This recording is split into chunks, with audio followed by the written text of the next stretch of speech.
출애굽기 28장입니다. 출애굽기 28장.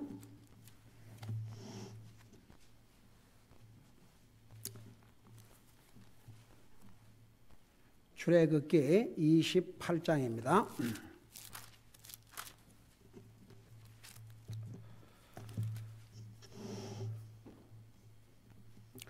우리 1절에서부터 3절까지 우리 같이 읽겠습니다. 1절에서 3절까지입니다. 같이 읽습니다. 시작.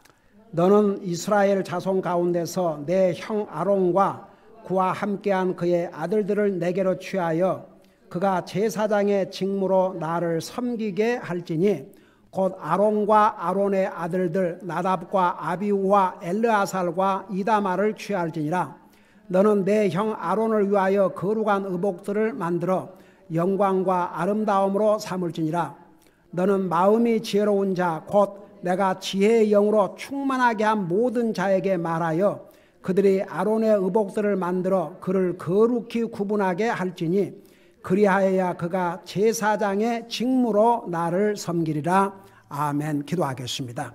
사랑의 아버지 하나님, 이 시간에는 주님의 존귀하신 말씀을 듣고자 원합니다. 말씀을 전할 이 종을 주의 성령님께서 도구로 사용해 주시옵소서. 예수님의 이름으로 감사 기도드리옵나이다.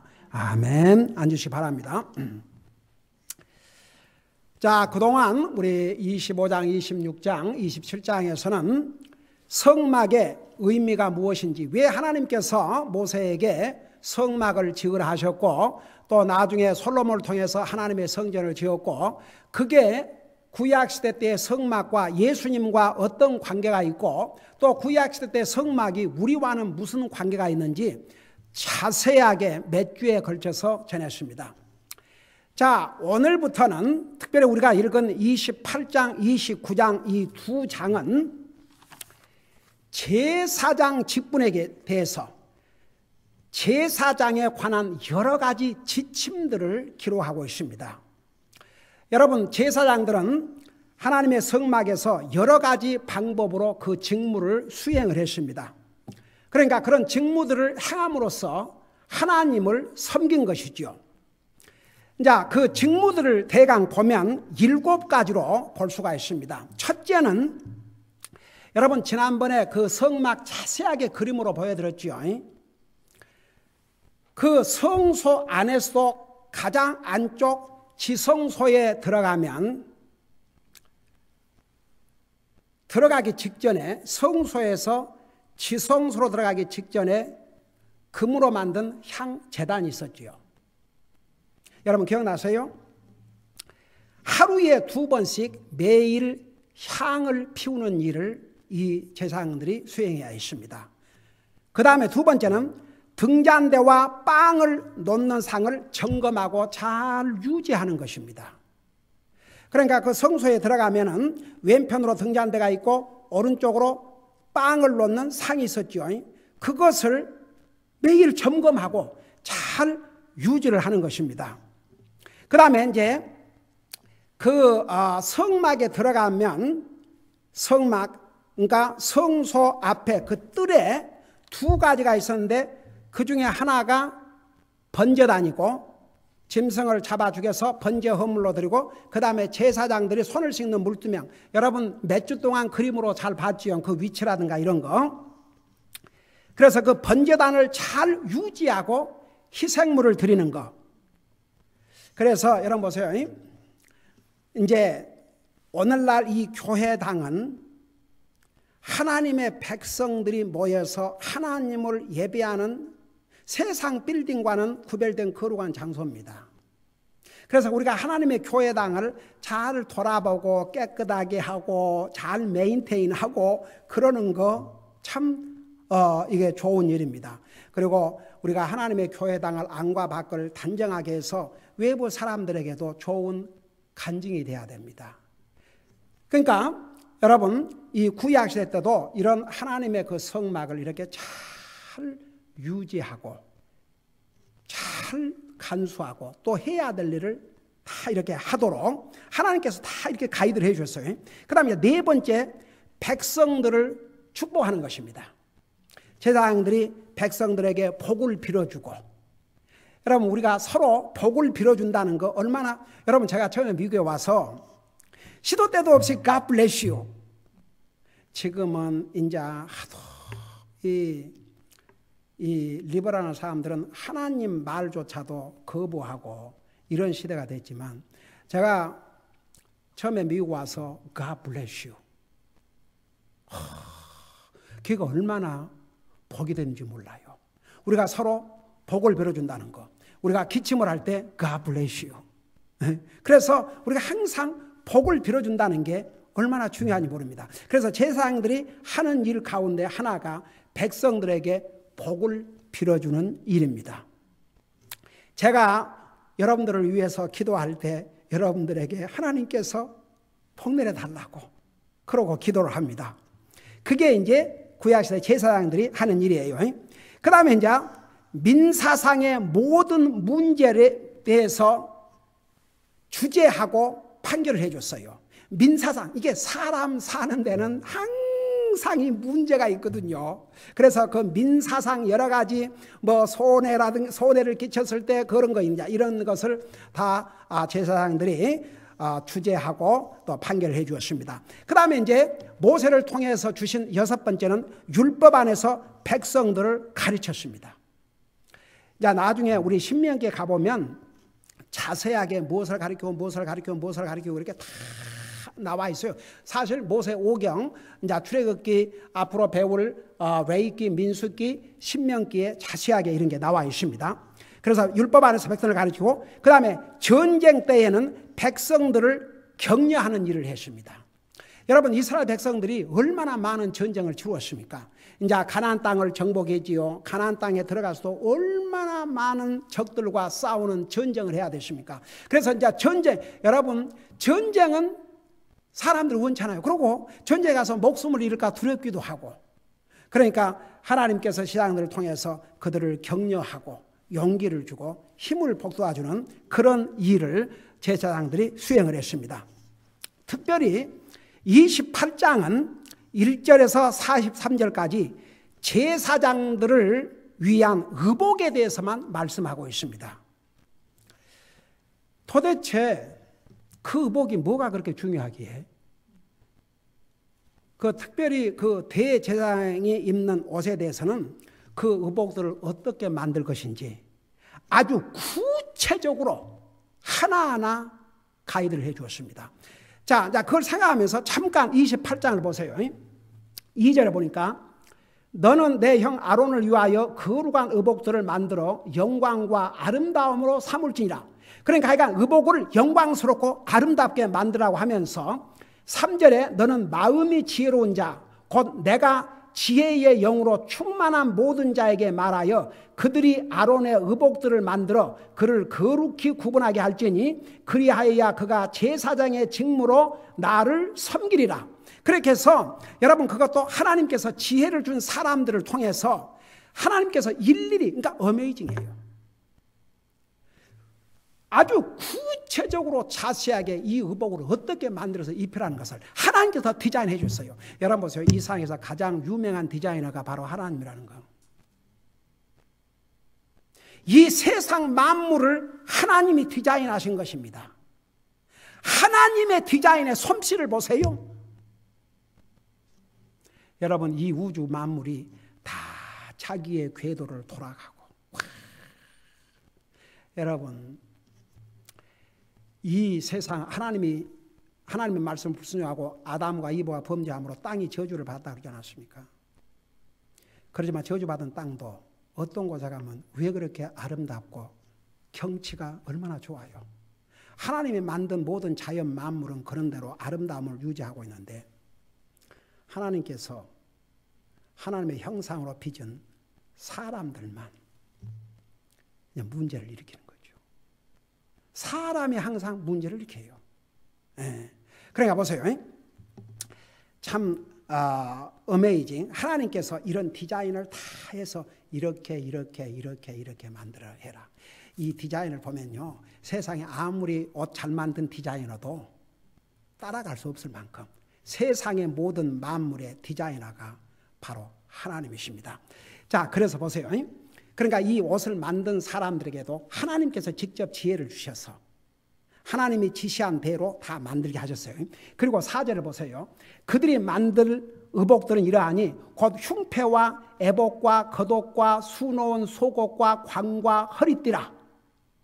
그러니까 가슴에 못 붙이고 어깨에는 못하고 겉옷, 속옷, 관, 허리띠 이런까지 다 하나님께서 어떻게 만들어서 입히라는 걸 다 이렇게 가이드를 해 주셨어요. 그들이 내 형 아론과 그의 아들들을 위하여 거룩한 의복들을 만들어 그가 제사장의 직무로 나를 섬기게 할지니라. 그러고 이제 5절부터 보면 더 구체적으로 그들은 금실과 청색과 자주색과 주홍색 실과 고운 아마실을 취할지니라. 6절에 그들이 정교한 솜씨로 금실과 정색과 자주색과 주홍색 실과 가늘게 꼰 아마실로 에봇을 만들되 에봇의 두 어깨 조각을 에봇의 양 끝에 연결하여 이로써 그것이 같이 연결되게 할지니라. 그래갖고 쭉 그 밑에 내려가면 구체적으로 이 의복을 어떻게 만들 것을 자세하게. 자, 이제 다른 것은 여러분들 좀 읽어보세요. 그러면 도대체 왜 하나님께서 하나님을 섬기는 제사장들에게 보통 옷과는 다른 이런 옷을 만들어서 입혀가지고 하나님을 섬기게 하셨는가? 그걸 결론적으로 한마디로 말하면 우리 하나님을 여러 가지로 표현할 수 있는데 하나님은 거룩하신 분이에요. 그리고 하나님을 가리켜서 소멸하신 불이라고 그랬습니다. 죄인이 감히 거룩하신 하나님에게 접근할 수가 없습니다. 그래서 제사장이 하나님께 가까이 나가려면 품위와 주의를 기울여서 접근해야 했습니다. 그렇지 않으면 죽음을 면치 못했기 때문에. 그래서 이제 의복은 한마디로 말하면 거룩하신 하나님을 만나는데 보통 복장과는 구별된 품위를 갖추고 주의를 기울여서 하나님께 나오도록 보세요. 이 의복과 사람과는 중요한 의미가 있습니다. 여러분, 원래 하나님께서 아담, 이브 최초의 조상을 창조하신 다음에 그들에게 옷이 있었어요, 없었어요? 옷이 없었어요. 근데 보세요. 아마도 그 에덴 동산의 그 당시에는 날씨가 하나님께서 옷을 입지 않아도 될 만큼 아주 퍼펙트 웨더 같아요. 날씨였던 것 같아요. 아니, 누가 그 영국에서 여기 라구나 비치에 여행 온 사람이 뭐라고 그런 거 아니? 와, 캘리포니아 is a heaven on earth in weather wise. 이 날씨로는 바로 이 땅의 천국이 바로 이 캘리포니아구나. 여러분 보세요. 영국은 얼마나 안개 끼고 비가 자주 오고 얼마나 그런 나라 아닙니까? 그래서 이제 하나님께서 아담과 이브가 의복을 입고 살지 않아도 될 정도로 그런 퍼펙트한 날씨를 주신 것 같아요. 그 다음에 두 번째, 성경에 여러분 보셨죠? 아담, 이브가 벌거벗었지만 부끄러워하지 않았습니다. 자, 그리고 난 다음에 범죄를 했어요. 죄라는 게 하나님의 말씀을 불순종하는 것인데 불순종하고 나서 자기 스스로가 자기의 몸을 가렸습니다. 자, 그때부터 의복의 역사가 시작이 되는 거죠. 근데 이제 아담, 이브가 무엇으로 옷을 만들어 입었어요? 나무 잎으로. 우선 몸을 가리는 역할만 하게 했지요. 하나님께서 보실 때 얼마나 참 그 나무 잎으로 만든 옷이 얼마나 가겠습니까? 결국은 하나님께서 짐승을 죽여서 가죽으로 아담과 이브에게 옷을 만들어 입혔죠. 여러분, 지금도 사람은 가죽 옷을 좋아해요. 가죽은 비싸고. 사람의 죄로 말미암아 최초의 짐승이 죽임을 당한 일이 났습니다. 여러분, 가죽을 다 벗겨야 되니까 피를 흘리지 않았겠습니까? 예. 죽었겠지요. 그래서 죄는 짐승을 죽게 만들고, 그래서 구약시대 때 모든 그 희생물, 짐승이 사람의 죄를 대신해서 피 흘리고 죽어야 되지 않습니까? 자, 그래서 이 의복과 사람과는 이런 중요한 의미가 있습니다. 여러분, 신구약 성경 다 이 의복에 대해서 말씀하고 있는데 상당히 인트레스팅해요. 여러분 눈으로 한번 직접 보세요.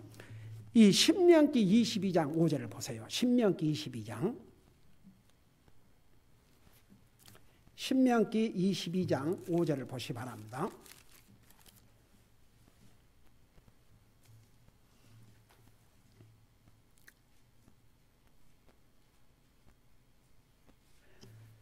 자, 킹제임스 버전으로 318페이지 옵시다. 자, 우리 그곳을 한번 같이 읽어보겠습니다. 시작.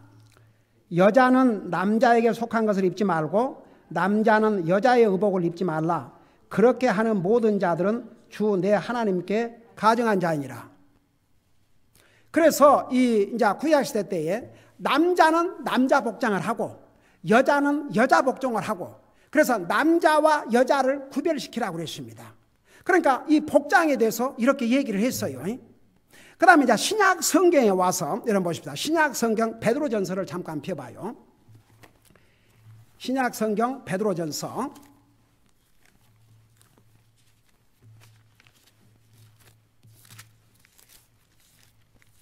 베드로전서 3장을 펴보시기 바랍니다.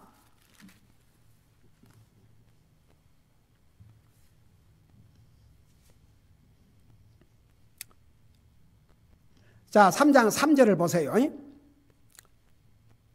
3장 3절에 보면 너희가 단장하는 것은 머리를 닦고 금으로 치장하여 옷을 차려입는 그런 외적 단장으로 하지 말고 오직 마음에 감추어진 사람으로 하되 썩지 아니하는 것, 즉 온유하고 조용한 영의 장식으로 할지니 그것은 하나님의 눈앞에서 지극히 값진 것이니라. 이걸 한마디로 표현하면 검소한 복장, 모데스트 어페럴. 그러니까 이제 여러분 그 복장이요, 여러분 그거 아세요? 의복이 날개라고. 가령 제 똑같은 목사예요. 똑같은 목사, 달라질 게 하나도 없어요. 근데 제가 오늘 아침에 복장을 어떻게 하고 왔느냐. 가령 예를 들어서 가령 똑같은 목사 변함이 없어요.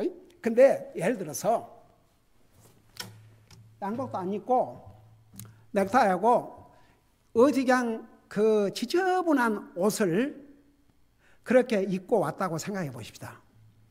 가령 제가 너무 가난해서 도저히 양복을 살 입을 차지도 안 돼가지고 오직 옷이 그것밖에 없다, 한 벌밖에 없다. 그러면 이제 하나님께서도 저에게 양복을 주든지 이해를 하시겠죠. 여러분, 이게 복장이 어떻게 보면 이렇게 어떤 면에서, 그러니까 우리가 보세요. 구원받은 하나님의 자녀들은 항상 복장하게, 단정하게 입고 다니는 것이 그리스도인으로 외적으로 좋은 간증이 됩니다. 그러니까 너무 화려하게 치장을 하고 다니는 것도 이제 여기 오면 하고 항상 검소하고 단정하게. 가령 여러분들이 예를 들어서 하다못해 시장에 초청을 받았다. 그러면 어떻게 하겠습니까? 여러분 단정하게 복장을 하고 가지 않겠습니까? 슬리퍼 직질 끊고 가겠습니까? 그러니까 그 리스펙트, 우리가 하나님을 예배하러 오면서 단정한 복장으로 와서 하는 건 리스펙트, 하나님을 리스펙트하고 서로 리스펙트하고. 옛날에 그거 아세요? 그 미국 대통령이 러시아를 방문했는데 러시아 대통령이 소련 대통령이 구두를 신지 않고 뭘 신었어요? 그 편안한 스니커를 신었어요. 그래갖고 외교적인 분쟁이 일어났습니다.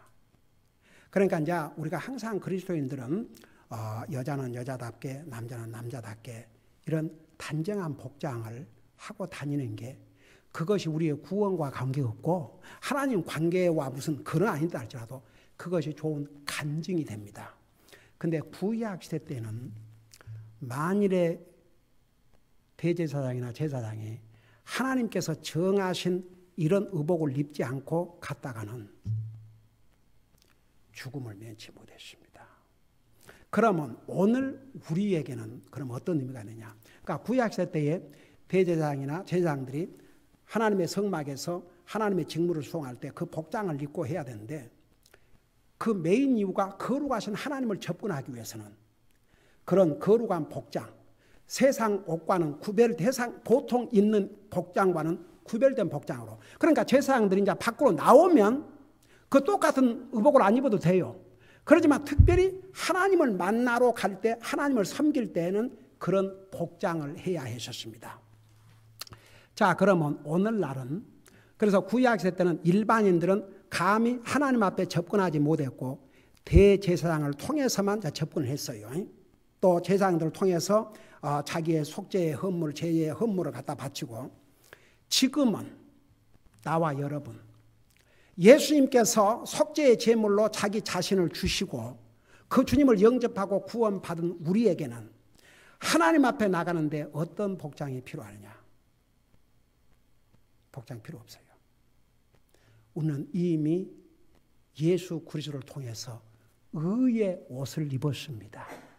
그래서 지금은 하나님 앞에 담대하게 나가요. 겉에 복장을 가지고 아니고 바로 우리가 구원받은 하나님의 자녀가 된 다음에 우리에게 입혀주신 의의 옷을 입고 자, 한번 그러니까 얼마나 우리 하나님 앞에 감사합니까? 여러분 성경에서 이제 의의 옷에 대해서 신구약 성경에서 다 말씀하고 있는데 그것을 잠깐 보도록 하겠습니다. 여러분 이사야 61장을 펴보세요. 이사야 61장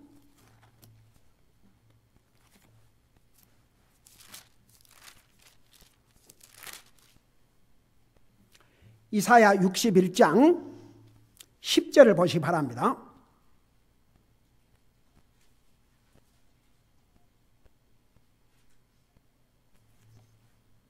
여러분이 잘 아시다시피 이사야 선지자는 아세야 챕터 61 10절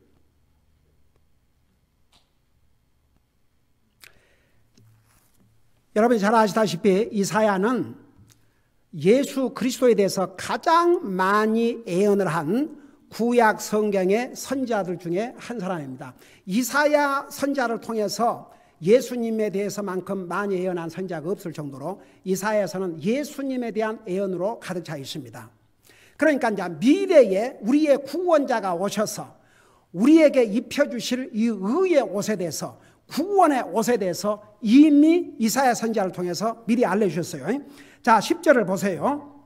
이사야 61장 10절 내가 주를 크게 기뻐하며 내 혼이 내 하나님을 기뻐하리니 이는 마치 신랑이 장식으로 자기를 꾸미고 신부가 보석으로 자기를 단장하는 것 같이 그분께서 구원의 옷으로 나를 입히시고 의의 겉옷으로 나를 덮으셨기 때문이라. 여러분, 나와 여러분은 예수님을 영접하고 구원받는 순간에 우리는 구원의 옷을 입었고 의의 옷을 입었습니다. 여러분 잠깐 19장을 보세요. 요한계시록 3장 4절 19장 두 군데를 보겠습니다. 요한계시록 3장을 보세요.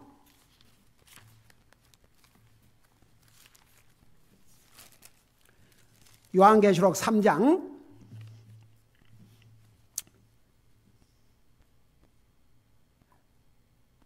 4절을 보겠습니다. 3장 4절 거기 보면 사대에도 자기 옷을 더럽히지 아니한 몇 이름이 있어 그들이 흰옷을 입고 나와 함께 거리리니 그들은 합당한 자들이니라. 그 다음에 5절에 이기는 자 곧 그는 흰옷을 입으리니 내가 그의 이름을 생명책에서 지워버리지 아니하고 그의 이름을 내 아버지 앞과 그분의 천사 앞에서 시인하리라. 자, 이 흰옷이 바로 우리에게 입혀주신 의의 옷입니다. 여러분 보세요. 우리가 예수님을 영접하는 순간에 우리의 죄를 씻어주시되 구약 이사야 선지자를 통해서 또 말씀하셨습니다. 주홍같이 붉은 죄를 흰 눈같이 희게 해주신다고 그랬습니다. 여러분 그래서 여러분, 흰 것은 깨끗한 걸 가리킵니다. 아주 순수한 것을 가리킵니다. 때가 묻지 않는 것을 가리킵니다. 그래서 우리가 예수님을 영접한 순간에 하나님께서 이 의의 흰옷을 입혀주셨습니다. 그러니까 여러 가지 표현을 했어요. 구원의 옷, 의의 옷, 흰옷. 그 다음에 똑같은 요한계시록 19장을 보세요. 요한계시록 19장. 여러분, 우리는 얼마나 복받은 사람들입니까? 여러분, 우리는 세상이 볼 수 없는 옷을 입고 다녀요. 자, 요한계시록 19장 7절 8절입니다. 거기 보니까 우리가 즐거워하고 기뻐하며 그분께 종기를 돌릴지니 어린 양의 혼인잔치가 이르렀고 그분의 아내가 자신을 예비하였도다. 또 그녀가 깨끗하고, 여기에 그녀는 누구를 가리키면 교회를 가리켰어요. 깨끗하고 희고 고운 아홉 벗을 차려입도록 하라 하셨으니 그 고운 아마 보는 성도들의 은이라. 그래서 여러분, 우리는 예수 그리스도를 통해서 의로운 자가 되십니다. 고운 아마포로, 구원의 옷으로, 의의 옷으로 우리를 입혀주셨습니다. 그러니까 지금은요, 구약 우리가 대제사장이 아니지만, 그리고 대제사장이 입었던 그런 옷을 입지 않고도 언제든지 담대하게 주님 앞에 나갈 수 있는 것은 바로 우리에게 구약시의 대제사장이 입는 옷보다 더 멋있는 옷, 바로 의의 옷, 구원의 옷, 흰 옷을 입혀주시기 때문이에요. 우리 복받은 사람이에요, 아니에요? 우리는 복받은 사람들입니다. 그러나 구약시대 때는 이렇게 절차가 까다롭고 어렵고, 그래서 그 대상이 들어갈 때는 그 옷을 입고 또 나올 때는 벗고 또 들어갈 때는 입고 그렇게 해야 했습니다. 자, 그래서 여러분들이 이제 한 번씩 시간 내가지고 28장을 쭉 읽어보세요. 그러면 구체적으로 하여간 의복 전체에 대해서 위에서부터 밑에까지 온 복장에 대해서 뭘로 만들고 어떻게 만들고 무슨 자료를 쓰고 그런 게 다 나옵니다. 그러니까 이제 왜 그런 의복을 입게 했냐면 거룩하신 하나님을 접근하기 위해서 구별된 옷을 입고 가야 됐습니다. 그러나 신약시대인 우리는 그런 옷이 필요가 없습니다. 그 다음에 이제 여기에 요거 하고 마치십시다. 그 28장 30절에 가면요, 다시 돌아가 보세요. 출애굽기 28장.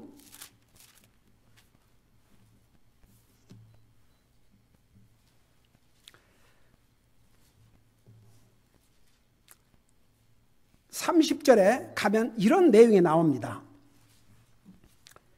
너는 우림과 둠밈을 판결의 흉패 안에 넣어 아론이 들어갈 때에 그의 가슴 위에 그것들이 있게 할지니라. 또 아론은 주 앞에서 일할 자손들에 대한 판결을 항상 자기 가슴에 둘지니라. 자, 여기서 두 가지를 여러분들 보여줄 테니까, 우선 제사장들이 들은 복장, 이제 그 성경에 나온 대로로 다 이렇게 이제 하면 이런 모습이 나옵니다.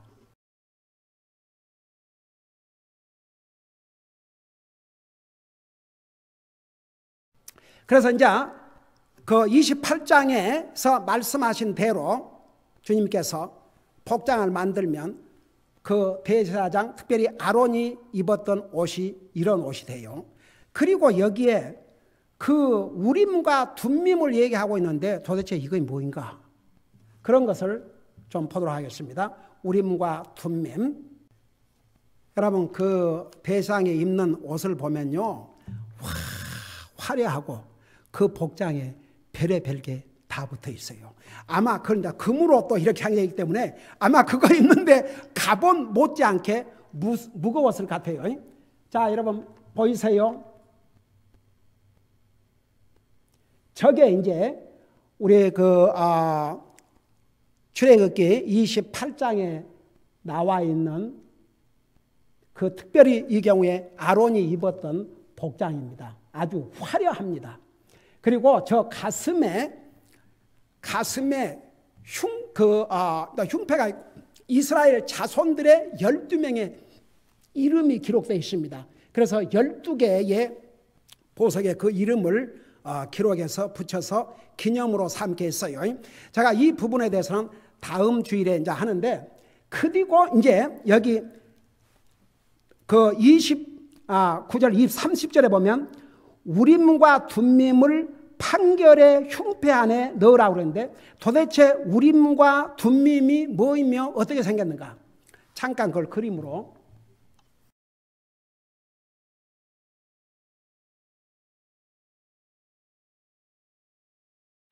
자, 저게 이제 우림과 둠밈인데 그 검은 것이 우림이고 하얀 것이 둠밈이 올시다. 자, 이게 무슨 의미인가? 우선 우림과 둠밈, 저게 이제 보석이 올시다. 잼스톤 같은 거. 그것을 이제 두 개인데 흉패의 판결, 그러니까 판결의 흉패 안에 넣어 주님 앞에 들어갈 때에 항상 있게 하는 두 돌인데 무슨 의미를 가지고 있냐 그러면 비틀이라는 의미, 완전이라는 의미를 가지고 있습니다. 자, 내가 이것을 먼저 설명하고 설명할게요. 자, 그래서 우림과 둠밈은 하나님께 직접 묻는 대제사장의 권위를 상징했습니다. 그러니까 판결의 흉패 안에 저 두 돌로 된 우림과 둠밈을 넣으라고 하는데 저게 무엇을 의미했냐 그러면 대제사장이 하나님께 직접 물을 수 있는 권위를 상징했습니다. 그래서 이제 대제사장이 하나님으로부터 깨달음과 완전한 지식을 받은 확신을 상징을 했습니다.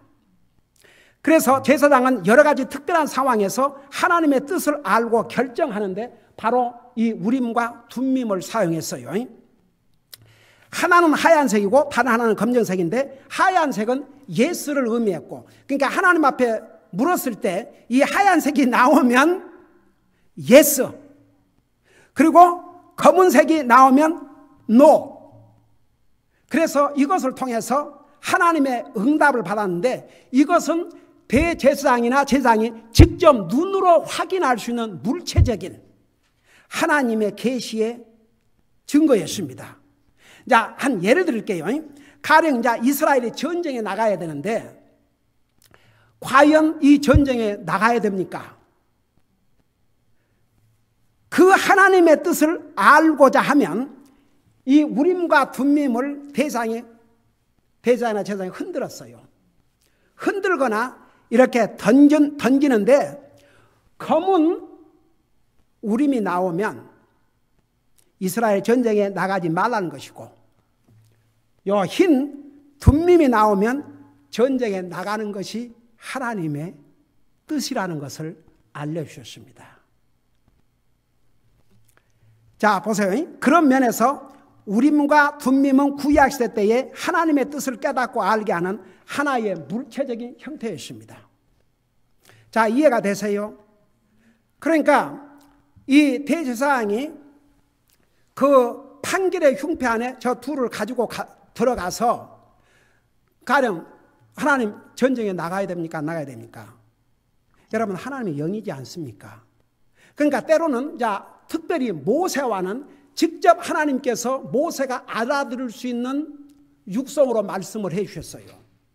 그리고 그 성막에 대한 모든 것을 다 보여주셨고, 근데 이제 나중에 이제 시간이 가면서 대제사장, 제사장들이 하나님의 뜻을 알고자 할 때 이걸 사용을 하면 하나님께서 분명하게 눈으로 볼 수 있는 방법으로 하나님의 뜻을 알려주는 하나의 도구로 사용을 했습니다. 자, 그런데 보세요. 지금은 우리 하나님의 뜻을 아는데 이거 필요해요, 안 필요해요? 왜 필요하지 않습니까? 에이멘. 우리에게는 이게 있습니다. 이게 이 성경이 있습니다. 바로 이 성경은 하나님의 뜻을 기록한 문서로 주신 하나님의 언약입니다. 그러니까 저런 거 없어도 저 돌을 던져가지고 내가 이 길로 갈까 저 길로 갈까 예스인가 노인가 안 들어도 하나님께서 이 성경을 주셨기 때문에 이 성경을 통해서 하나님의 뜻을 알 수가 있었습니다. 알 수가 있습니다. 그러나 구약시대 때는요, 구약시대 때에 이 성경이 있었어요, 없었어요? 처음부터 없었습니다. 나중에 모세를 통해서 기록했습니다. 그래서 정말 우리 하나님께서 이스라엘 백성을 인도해 오실 때 밤에는 불기둥으로, 낮에는 구름 기둥으로, 그리고 이제 사람인 모세를 통해서 인도를 하셨고, 여러분 그 모세가 제일 처음 하나님을 만나게 됐을 때 하나님께서 어떤 모습으로 나타나셨어요? 불로 나타나셨어요. 그러니까 하나님은 신이시기 때문에 여러 가지 방법으로 이제 자기를 나타내시는데, 이제 구약시대 많은 경우에 예수님께서 나타나실 때는 남자의 모습으로 나타나셨고, 천사가 하나님의 소식을 전하는 메신저로 천사가 사람에게 보내줄 때도 역시 남자의 모습으로 왔습니다. 그러나 이제 하나님께서 때로는 불의 모양으로, 그 다음에 구름의 모양으로 그렇게 이제 나타나셨죠. 그래서 하나님의 뜻을 분명하게 아는 방법 중에 하나가 바로 이 우림과 둠밈을 사용했습니다. 그래서 쉽게 말하면 저걸 통해서 하나님의 완전한 계시를 이 제사장들이 알게 해주셨습니다. 여러분 기억나세요? 여러분 성경 읽다 보면 다윗이 이제 훗날, 이보다 훨씬 훗날 다윗이 하나님께 무엇을 묻고자 할 때 무엇을 가져오라고 했는지 혹시 기억나세요? 에봇을 가져오라 했어요. 에봇, 에파드. 그게 쉽게 말하면 제사장이 입는 의복입니다. 의복을 에팟이라 불렀어요. 거기에는 뭐가 들어있습니까? 바로 하나님의 뜻을 알 수 있는 우림과 둠밈이 판결의 흉패 안에 들어있었어요. 그래서 다윗이 하나님의 뜻을 알고자 할 때 에봇을 가져오라 했습니다. 여러분 직접 눈으로 보세요. 여러분 사무엘상 23절을 보시기 바랍니다. 사무엘상 23장.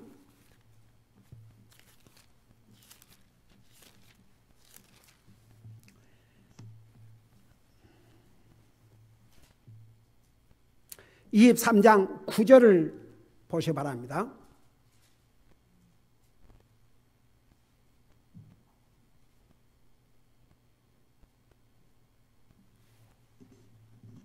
자, 거기 보니까 9절 보세요. 찾았어요? 자, 거기 보면 내가 읽고 설명할게요. 사무엘상 23장 9절. 자, 9절에 보니까 사울이 은밀히 자기를 해치리는 것을 다윗이 알고 제사장 아비아들에게 이르되, 뭘 가져오라고 그랬어요? 에봇을 여기로 가져오라 하고 10절에 그때에 이르되, 오 주 이스라엘의 하나님이여, 사울이 나로 인해 그일라로 내려와 도시를 멸하려 한다는 것을 주의 종이 분명히 들었나이다. 11절 그일라 사람들이 나를 그의 손에 넘겨주리이까 주의 종이 들은 대로 사울이 내려오리이까. 오 주 이스라엘의 하나님이여, 간청하건대 주의 종에게 알려주옵소서 하매 주께서 이르시되 그가 내려오리라 하시니 12절 그때 다윗이 이르되 그일라 사람들이 나와 내 사람들을 사울의 손에 넘겨주리까 하매 주께서 이르시되 그들이 너를 넘겨주리라 하니라. 자, 이 경우에 다윗이 그걸 알고 싶어서 뭘 가져오라 그랬어요? 제사장이 입는 에봇을 가져오라 했어요. 에봇을 가지고 와서 이제 그렇게 물으니까 하나님께서 예, 노라고 답을 했는데 어떻게 답을 했을 것 같아요? 이 우림과 둠밈을 통해서. 그 다음에 우리 다시 한번 다른 것을 보입시다. 똑같은 사무엘상 30장을 보세요. 사무엘상 30장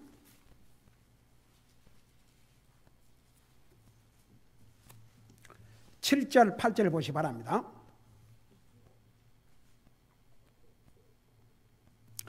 저희 거기 보니까 다윗이 아히멜렉의 아들 제사장 아비아들에게 이르되, 찾았어요? 30장 7절 다윗이 아히멜렉의 아들 제사장 아비아들에게 이르되 원하건대 에봇을 여기로 내게로 가져오라 하니 아비아달이 에봇을 거기로 다윗으로 가져오매 다윗이 주께 여쭈어 이르되 내가 이 군대를 추격하리까 내가 그들을 따라잡으리까 하니 그분께서 대답하시되 쫓아가라. 내가 반드시 그들을 따라잡고 틀림없이 모든 것을 도로 차리리라 하시니라. 그래서 다윗이 훗날 이 우림과 둠밈을 통해서 하나님의 뜻을 깨닫고 그 뜻을 따름으로 전쟁에서 승리를 했습니다.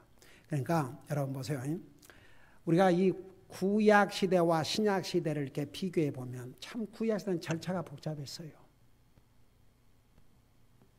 지금은 모든 것을 주님께서 너무 쉽게 만들었습니다. 우리 애보 필요 없습니다. 하나님 말씀에 돌아가면 우리는 모든 하나님의 뜻을 합니다. 대제사장 없어도 우리는 언제든지 주님에게로 나아갑니다. 이런 은혜와 복을 우리에게 주셨습니다. 그렇기 때문에 여러분 정말 우리가 항상 하나님 앞에 감사드릴 것은 여러분 구약시대 때 시스템 아래서는 우리가 잘못을 할 때 죄를 지을 때마다 다 짐승을 잡아 죽여야 됐고 꼭 대제사장이나 제사장을 통해야 됐고 그러나 지금은 우리 모두를 다 그런 의미에서 나와 여러분 구원받은 하나님의 자녀들을 로얄 프리스트후드 우리를 제사장 삼았다 그 말입니다. 구약시대는 제사장만 하나님이 접근할 수 있는데 지금은 우리가 다 제사장이 됐어요. 왜? 구원받은 하나님의 자녀가 된 다음에 우리에게 에봇과 같은 대장에 입는 옷이 없어도 하나님께서 우리에게 의의 옷을 입혀주셨기 때문에 우리는 두려움 없이 주님 앞에 나갈 수 있는 것입니다. 이 모든 것이 하나님의 은혜입니다. 얼마나 감사합니까? 여러분 하나님의 뜻을 알고 싶으세요? 우림 둠밈 없어도 됩니다. 성경으로 돌아가면 다 거기에 하나님의 뜻이 나와 있습니다. 기도하십시다.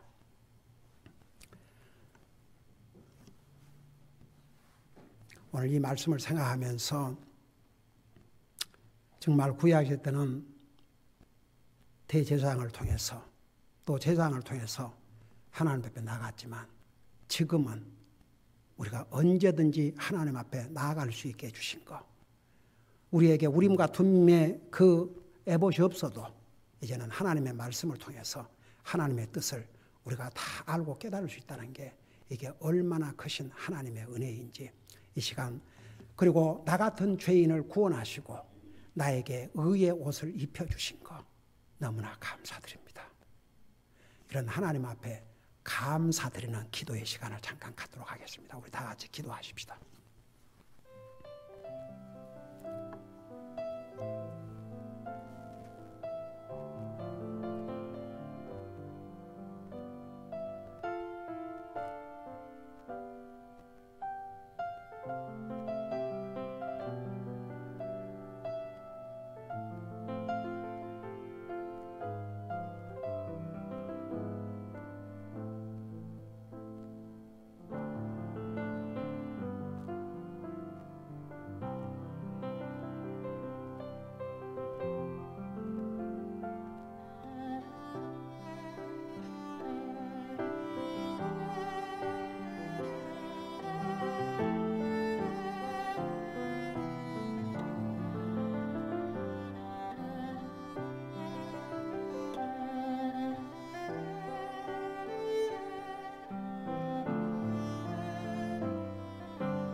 사랑의 아버지 하나님, 우리가 무엇이 간데 구약시대 때는 대제사장만이 거룩한 지성소에 들어가서 하나님을 만날 수 있었습니다. 그것도 1년에 오직 한 번. 우리 하나님께서 지금은 우리가 이런 에봇이 없어도 대장이 입는 옷이 없어도 그보다 더 좋은 우리에게 의의 옷, 구원의 옷, 고운 암아포, 흰 옷을 입혀주셔서 우리만 원하면 어느 때든지 주님의 보좌 앞에 담대히 나갈 수 있는 이런 은혜와 복을 주셨습니다. 얼마나 우리를 쉽게 만들었는지, 또 우리가 잘못을 범했을 때 구약시대는 짐승을 죽여서 제사장에 가지고 와서 그 짐승이 사람이 지은 죄 때문에 피를 흘리고 죽고, 그리고 그 또 피해생물을 하나님 앞에 드림으로 일시적으로 죄를 가림을 받았지만 예수 그리스도의 흘리신 보배의 그 보배로운 피를 통해서 우리의 죄를 깨끗이 씻음받고 용서받고 하나님의 의로운 백성으로 살아갈 수 있다는 게 얼마나 우리에게 큰 복이라는 거 잊지 말게 하시고, 주님께서 우리에게 베풀으신 이 놀라우신 은혜를 항상 감사하면서 그 주님의 은혜에 감사해서 주님을 예배하고 섬기고, 정말 그 주님의 은혜에 감사해서 더욱 믿음으로 사는 우리 모두가 되게 하여 주시옵소서. 감사합니다. 사랑합니다. 예수님의 이름으로 감사 기도드리옵나이다. 아멘.